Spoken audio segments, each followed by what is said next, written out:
pagpalaki ng mahal. Like, friends, Carbon, People, ang boss, with Sailor Bonus, ang Magistrate. At ang kapitang patalakan natin yung tayo. Si Jesus ba ay si Yahweh? Kung po ating Bible verse ito, Isaiah chapter 9, verse 6 to 7. At pagsamba natin ang ating puso pisip sa mga laksalita ng Diyos. Kung sabi dito na, for to us a child is born, to us a son is given,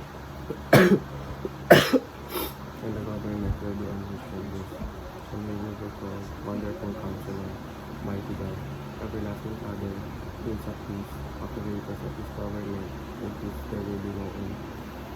He will reign on David's throne and over his kingdom, establishing and upholding it with justice and righteousness. Sa Tagalog, sapagkat sa atin ay pinanganak ng isang bata.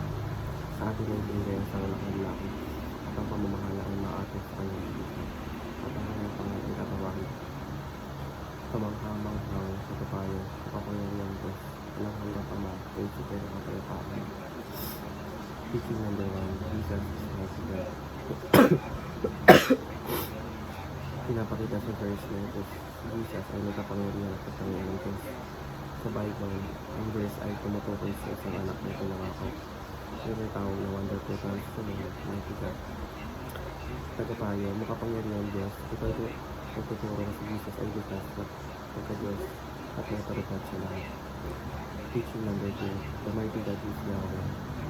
Pinawaliwanag na ang Diyos na tinatawag na mighty God sa Biblia ay ang Diyos o si Yahweh or Jehovah, ang Diyos ng Israel. Ang aral na ito ay nag-uugnay sa lumang tipan kung saan Yahweh ang pangalan ng Diyos na may kapangyarihan. Teaching number 2, therefore Jesus is Yahweh. Ang conclusion ay si Jesus bilang makapangyarihan Diyos ay isa si Diyos na Yahweh. Person doctriners ay nagtirabahiya ay kasabi na si Jesus ay bahagi ng pagkakaisa ng Diyos. Ito yung Trinity. Ang Diyos ay isang nagpagkatang persona, Ama, Anak at Espiritu Santo. Application number 1. Believe that Jesus is God or Yahweh.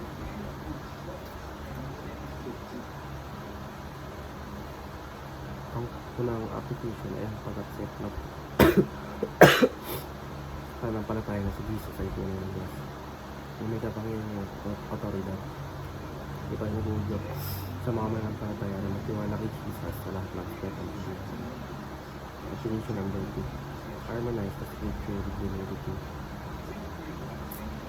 Pinapaniwala nito na dapat basahin ang Biblia na may pagkatakumata na sinasaalang-alang context at iba pang mga talata upang maiwasan ng maling interpretasyon.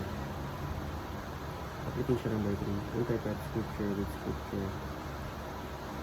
Ang principle ng hermeneutics na ito ay nagsasabi na ang tamang pag-unawa sa isang verse ay dapat batay sa iba pang mga panahon ng Biblia na may kaugnayan dito upang makuha na mas unahin at basta interpretation. Yun naman ko ang devotions na kasunod.